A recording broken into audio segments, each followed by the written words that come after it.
The Marathon by the Sea in St. John reached the finish line after almost 3 decades.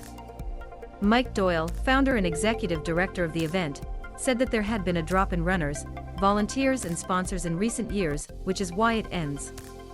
"I am disappointed, but you must finally ask yourself if it is worth the additional pressure he puts on a person to develop him," said Doyle. About 600 runners participated in this year's race weekend ending on Sunday. It attracted 1,200 to 2,000. The St. John Marathon by the Sea went forward for the last time the weekend of New Brunswick Day.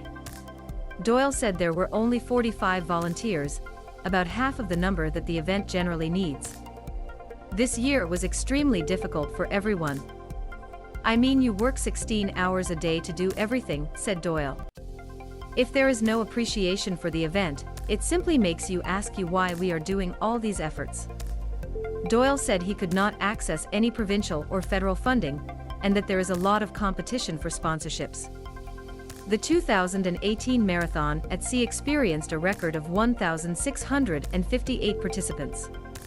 He said the event attracted sponsorships worth $65,000 per year, but this number has decreased to around $17,000 this year.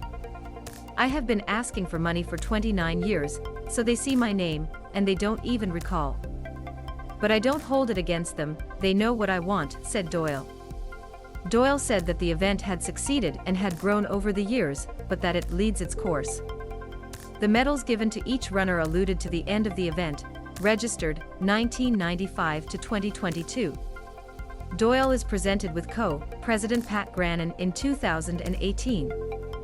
Doyle said that participants and volunteers will be surprised because it did not disseminate the news that it would be the last year of the event. "It was very fun. It was an explosion," he said. Doyle said the best part of the experience has been to meet so many people and see the runners achieve their goals.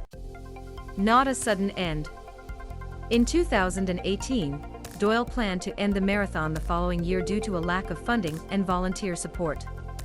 He said the marathon no longer won the $30,000 necessary to cover the initial costs of the following year. Instead, the event had lost between $1,000 and $8,000 in the previous 3 years.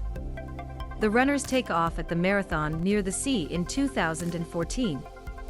The marathon was cancelled in 2020 due to COVID-19, but advanced with a virtual event in 2021.